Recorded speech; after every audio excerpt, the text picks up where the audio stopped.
I mean, just the one point that I want to make to all of this is how when we've talked a little bit about Artha, Kama, Dharma, Moksha, of, our Artha, our household stuff that we need, our Kama, our desire, Dharma, our impact, and Moksha, our experience of really living easeful, freedom-based life.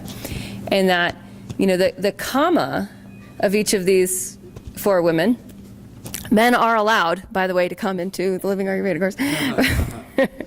Yeah, right? We have 2 proven. Yeah, right here in flesh. Is that the Kama of I want to do this for whatever reason, right? And but it arises as a personal desire. I want to know Ayurveda. I want to get this, the science of life, or I want to get this whole system of Eastern medicine, or however we initially see it, this path of self-care, right? That I want to get it for me. And then what we hear when we hear them speak is, yeah, it helped them, but we also hear the bigger impact, right, that it has. And I just want to point us to that we can start to trust our desire a lot more. We start to trust what we're interested in so much more, knowing that it's not personal. The desire isn't personal. It's so impersonal what happens, right, that all of a sudden all these vets who, they have no idea about Ayurveda, they don't care about Ayurveda, but they're impacted by Susan's work.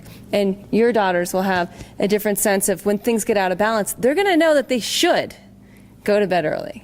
And they watched mom do it, and they're going to call you, and you're going to say, all right, when are you going to bed? And there's this common dialect in the household that was developed just through the practice of applying your interest, showing up, following your Kama.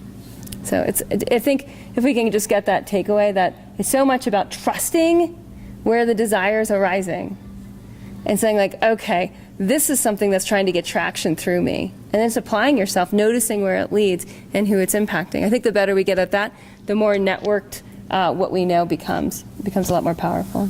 Hey, can I just say what I love about the course is that we're experimenting in our own bodies first, and we feel that change, and we get excited about that change. And when we take it out, it's not an intellectual, oh, you should do X, Y, Z, and you'll do better. It's this works. I know it works. This is what I do. Right? Yeah, and it's lived, it's embodied, it's grounded wisdom, and it's kind of non-negotiable. That's what I heard when you were saying, there's certain things that are not negotiable. And that's, I think, what we really start to sense is I can deplete myself, or I can energize myself, I can build a stronger immune system, and if I do that, everything I do is going to have a lot more push behind it. When we talk about the evolutionary impulse, the connection between the evolutionary impulse and Ojas, right? That gets really interesting. The impulse to evolve, how evolution actually shows up in action, is totally reliant on Ojas.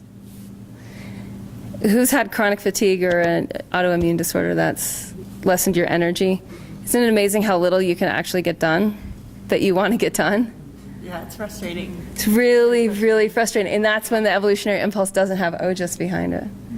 So then you think of I have this desire to be well, I have this desire for healthier communities, and I need to, and like Carla was saying, living Ayurveda, I got to start here, I can't just start with the kids, right? And we get that, okay, we got to really up-level our own Ojas, and now all of a sudden the evolutionary impulse gets a lot of traction. And for anyone that's really working at the Dharma level, this Dharma up level, we start to really see okay, certain things become non-negotiable. For me, they just they fizzle and fade, and then I notice wow, that does not work for me anymore. I can't do certain things and have the kind of experience day to day that I want to have. And I know anyone who's been through Living Ayurveda knows exactly what I'm talking about.